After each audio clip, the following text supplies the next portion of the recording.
Wide గా 1000 కోట్లు collect చేసింది. రిలీజ్ అయ్యి 2 వారాలు కూడా పూర్తి కాలేదు.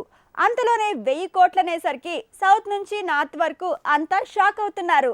అయితే దంగల్ బాహుబలి 2 తర్వాత 1000 కోట్ల పైనే కలెక్ట్ చేసిన మూడో మూవీగా రికార్డ్ క్రియేట్ చేసింది ట్రిపుల్ ఆర్ మూవీ. 1000 కోట్ల వసూళ్లు బాలీవుడ్ స్టార్స్ ని షాక్ కి గురి చేశాయి. రాజమౌళి సినిమా అంటే 100 కోట్ల పెట్టుబడి, 1000 కోట్ల రాబడి అనే మాట నిజం చేశాయి. ట్రిపుల్ ఆర్ రివ్యూలకు అతీతంగా, పరిస్థితులకు అతీతంగా ట్రిపుల్ ఆర్ మూవీ చాలా వేగంగా 1000 కోట్లు రాబట్టింది. నిజానికి బాహుబలి ది బిగినింగ్ మూవీ 500 కోట్లు రాబట్టేందుకు నెల టైం పట్టింది. బాహుబలి 2 మూవీ 1000 కోట్లు రాబట్టేందుకు టైం పట్టింది.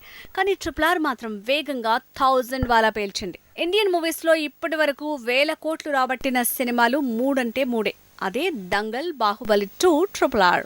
ఈ మూడే ఇంతవరకు 1000, 2000 అంటూ 1000 కోట్ల వసూళ్లు రాబట్టిన మూవీస్. దంగల్ మూవీ ఇండియాలో 500 కోట్ల పైనే వసూలు చేసింది. కానీ చైనాలో 12 కోట్లు రాబట్టడం, అలా మొత్తంగా అన్నీ కలుపుకొని 2024 కోట్లు రాబట్టింది దంగల్. అదే బాహుబలి కేవలం ఇండియాలోనే 1400 కోట్లు రాబట్టింది. మిగతా 400 కోట్లు విదేశాల్లో రాబట్టింది. మొత్తంగా 1800 కోట్లకు పైగానే వసూళ్ల వరదొచ్చింది. దంగల్ 2000 కోట్లు, బాహుబలి 1800 కోట్ల పైనే రాబడితే 12 రోజుల్లోనే 1000 కోట్ల లెక్క తేల్చింది ట్రిపుల్ ఆర్.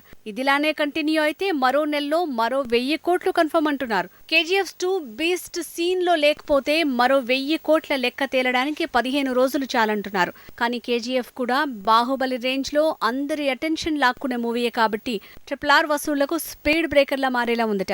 అందుకే 15 రోజుల్లో వస్తాయనుకున్న మరో 1000 కోట్ల కలెక్షన్స్ కి నెల టైం పట్టేలా ఉందట.